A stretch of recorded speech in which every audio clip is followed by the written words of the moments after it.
Not at all. Just because our dads are friends, I'm being pushed into marriage. I'm not young anymore, and my dad wants me to settle down soon. So, you don't love your wife? Of course not. She's an older woman. I'm just marrying her for appearances. The only one I love is you, May. I shivered at this revelation of Tom's true nature. And this May, who is she really? To think she'd boldly do this with a man about to get married tomorrow. I wanted to confront them right there, but I paused to think. Merely complaining wouldn't satisfy me after such terrible treatment. Then, an idea struck me. I quickly messaged my dad on my phone. Dad, is everyone still there? I'm about to send a video call, make sure everyone watches it. I want all the relatives to see it too. And so, I broadcasted it live for everyone. Everyone, it's starting! At that moment, everyone in both families gasped at what appeared on the screen of the phone I'd sent. I am Sarah Johnson, a 45-year-old employee. I struggled with not being married after turning 40. Maybe my standards for marriage were too high. I had a cousin 10 years older than me. She married at 21 during the height of the economic boom. Her husband was well-educated, high-earning, and tall, the so-called triple high man. As a child, I envied her marriage. So, I dreamed of a similar marriage when I grew up. However, by the time I entered middle school, the economic bubble had burst. By adulthood, it became hard to meet such ideal men. Many friends married out of compromise and calculation. But I didn't want to marry just for the sake of it. Before I knew it, I was over 40. And starting to panic. I grew up in a single-parent home after losing my mother young, with my dad as my only strong supporter. It was 4 years ago when he suddenly fell ill and was hospitalized. Worried, I visited him daily after work. That's where I met Dr. Tom Johnson, recently appointed as the hospital's director. Tom had taken over as director from his father, who was now the chairman. Tom's dad and mine were close friends since high school. Perhaps that's why Tom often talked to me when I was in the ward. One day, as I was about to go home, Tom called out to me from behind. Would you like to have dinner together tonight? Surprised by the sudden invitation, I happily agreed. Yes, I'd love to. That night, we had a lively dinner talking about our parents. He too had lost his mother early, and we found common ground. As dinner ended, Tom suddenly looked at me seriously and said, Would you like to date me? I was surprised by his sudden declaration. But he was tall and took pride in his work. Thinking he might be the one I've been searching for, I didn't hesitate to respond. Yes, I'd be happy to. After 3 years of dating, Tom proposed. Considering our work schedules, we postponed the wedding for a year. First, we looked for a new home and lived together before officially registering our marriage. All that was left was the wedding ceremony. I thought I could finally make my father proud. However, as the wedding approached, troubling events began to cloud over our relationship. It started some time after we registered our marriage. When we were living together, I still kept most of my belongings at my parents' house. After we registered our marriage, I began to gradually move my belongings to our new home. However, since I continued working post-marriage, I often left the house empty. Since I continued working after our marriage, I was often out, leaving my valuables like jewelry and handbags at my parents'. One day, as we were about to go out and I went back to my parents to get my handbag, Tom said, Sarah, isn't it troublesome to go back for your things every time we go out? Our home is secure, so you should bring your valuables here. Indeed, when we bought this house, we subscribed to a 24-hour surveillance service. I felt it would be safer here than at my parents'. Since then, I decided to move all my belongings to our new home. But strange things began to happen. Every time I came back from work, I noticed some of my belongings were missing. There were no signs of external break-ins, which was odd. I thought about asking Tom, but it felt awkward to sound suspicious. Moreover, the missing items were typically women's things like cosmetics and jewelry. Even my favorite shampoo in the bathroom. available only through the official website, was gone. It was odd that only my shampoo kept disappearing. Tom used his own, so it didn't make sense for him to take mine. I was concerned but didn't discuss it with Tom, to avoid seeming incapable of managing my own things. Little did I know, this would lead to regrettable circumstances. The wedding was drawing near. Tom was often on night shifts and began to leave more frequently for conferences on Sundays and holidays. With so many preparations needed for the wedding and limited time to see each other, I found myself going to the venue with my father and father-in-law. Tom had taken care of the early arrangements like the venue and invitations. So, it was mostly the reception and gifts we needed to discuss. Still, there were things I wanted to decide with Tom, especially the dress fitting. But Tom said to just pick whatever dress I liked. I waited for a chance at home and asked Tom, "Hey, could you sometimes come to the planning sessions? I want you to help pick out my dress. Can't you skip a conference just once?" Tom seemed flustered and answered, "Eh?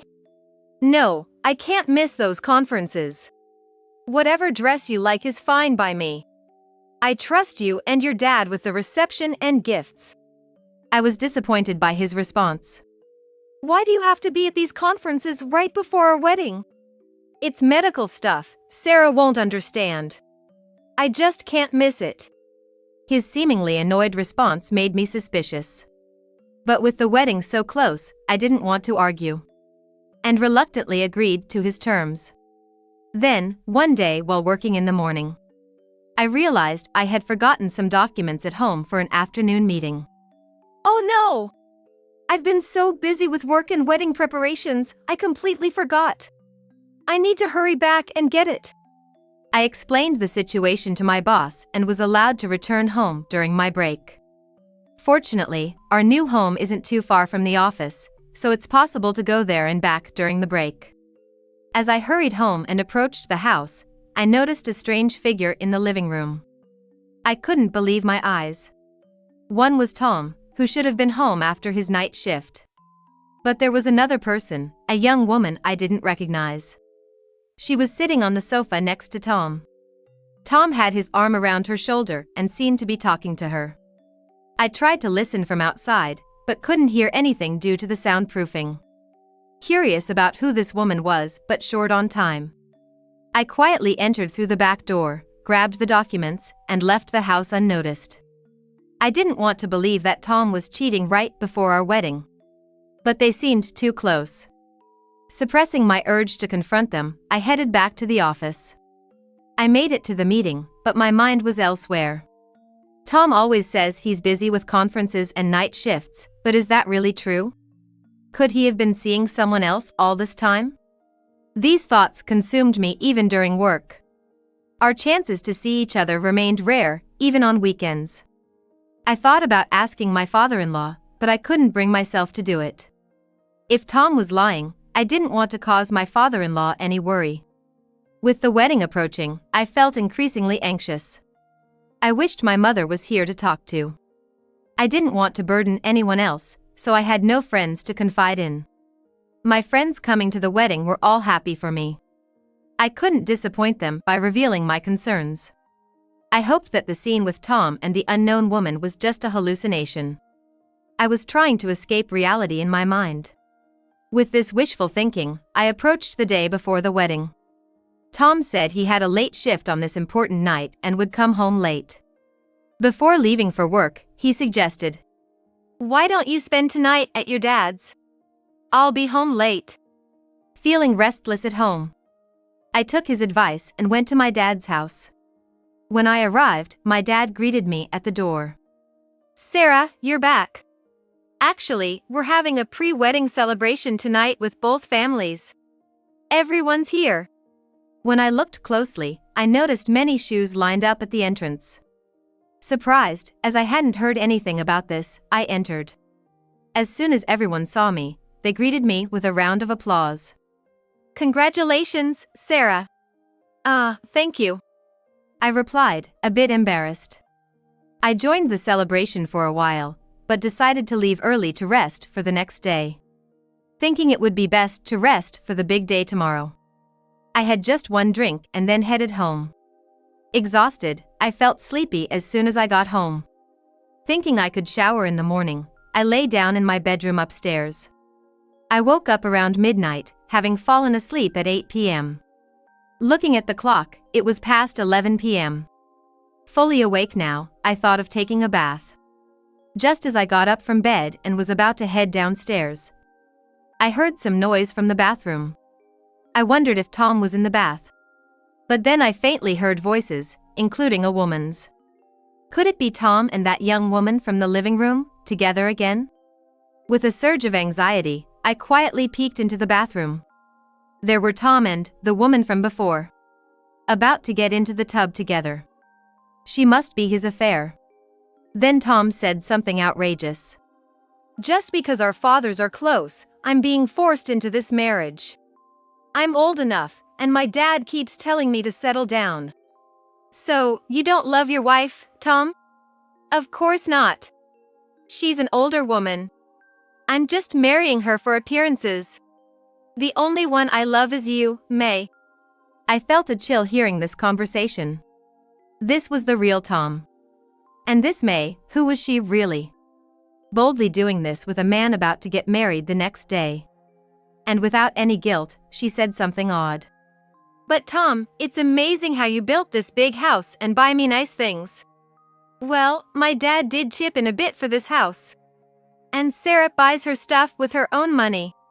Women like that don't need to be supported. That's why I can afford to buy you a condo." "Yay, I'm so happy. But won't your wife find out?" "No worries. She hasn't even noticed her jewelry and stuff missing.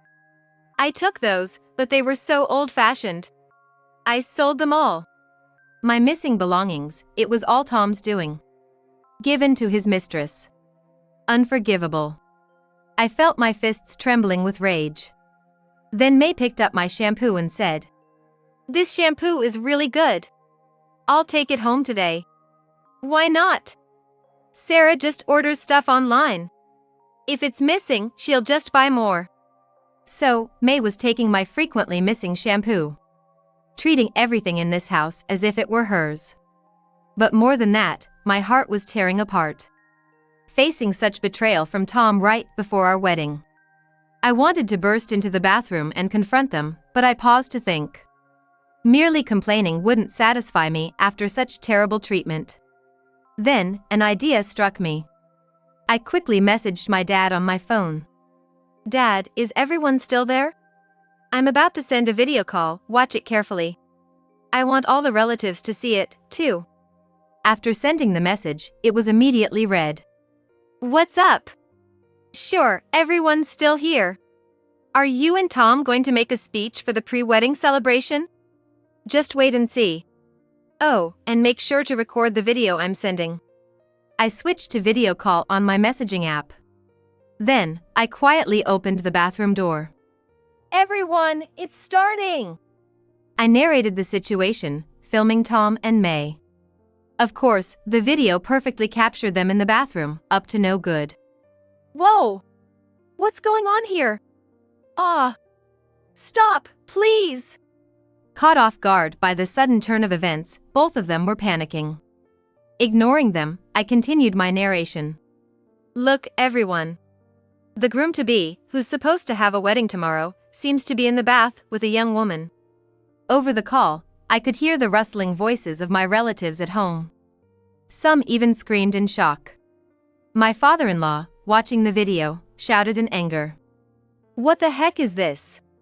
Feeling sorry for startling him, I kept narrating. "Here's Tom and, who might this lady be? How long has this been going on? Sarah, enough is enough." Oh, the cheating husband is getting defensive. Does he even realize his position? Tom, clearly angered, continued to lose his temper. Beside him, May was shivering, clinging close to him. Watching them on the screen, my father-in-law looked furious. He snatched the phone from my dad, glaring at the screen, and said, "Tom, what are you doing at such a critical time? And isn't that woman our hospital's nurse, May?" Turns out, May was a nurse working at Tom's hospital. Surprised but trying to remain calm, I continued my commentary. Oh. What a revelation.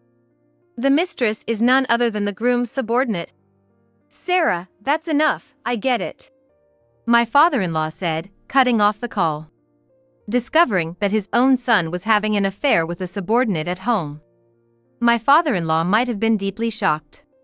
I regretted causing him distress. Seeing Tom's infidelity firsthand, I was distraught. As I hung my head in regret, Tom taunted me. See? You upset Dad. How are you gonna fix this? You've ruined my reputation as the hospital's successor. If something happens, you're responsible. Yeah, right. You should be grateful to be marrying him. Know your place. They were blaming me, conveniently ignoring their own wrongdoing.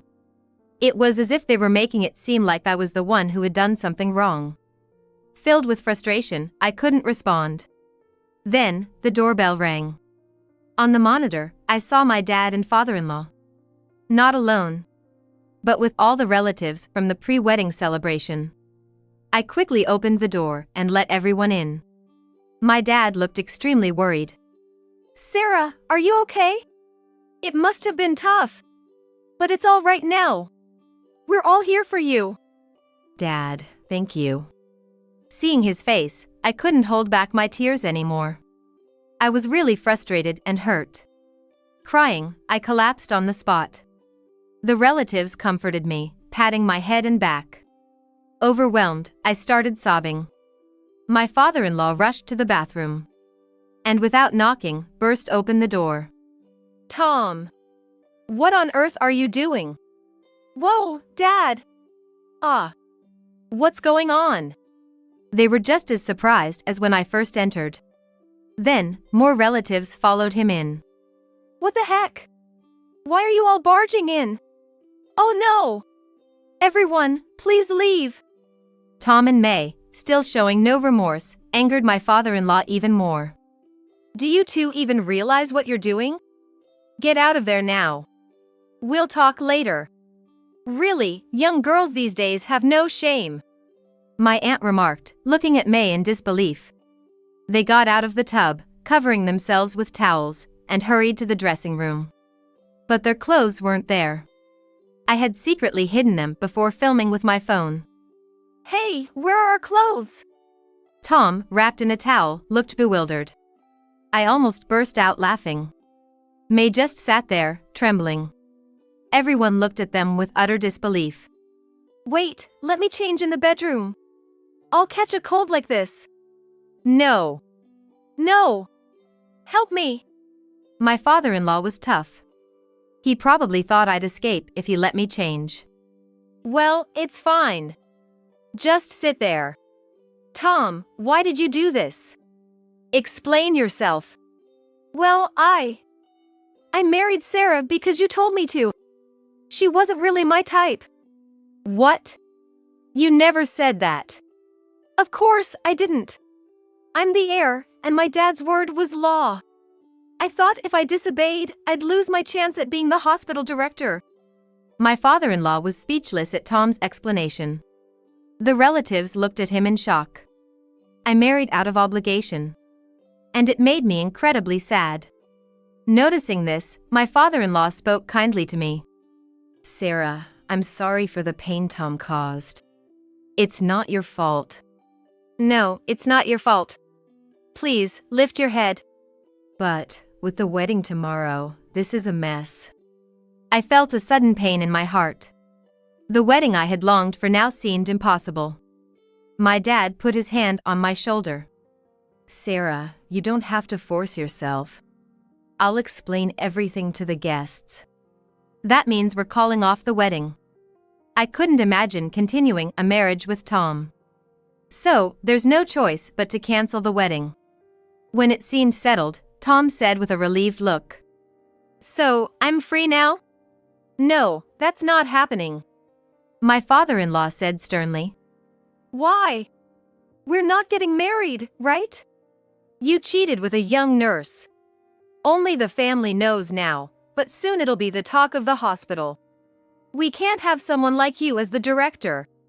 That's right. Tom, you've disgraced our family. You're not fit to be the heir. The other relatives nodded in agreement. Does that mean I'm fired? Yes, you are. Tom started making ridiculous excuses. This is no joke. Sure, it was an affair, but I was tricked. She used her youth to seduce me. So, I'm not at fault here. Tom pointed at May, trying to pin all the blame on her. How cowardly. May, with tears in her eyes, said, That's terrible, Tom. You said you loved only me. You only married her out of obligation, right? Was the promise of an apartment all a lie? Tom's poor excuses seemed to dig his grave even deeper. Especially after May exposed everything in front of everyone. Idiot, don't say unnecessary things. Tom said this, his face turning red, and he collapsed on the spot. My father-in-law, looking down at Tom, said in a disappointed tone, Tom, I've completely misjudged you. If you had shown some willingness to protect her, I might have let this go quietly. I could have even helped you find a job at another hospital. What? Dad, you should have said that earlier. Fool! How rotten can you be? My father-in-law scolded Tom with a fury I had never seen before. Tom was speechless. Watching Tom, my father-in-law took a moment and then started to explain.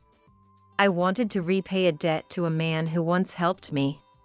That's why I wanted you to make his granddaughter, Sarah, happy.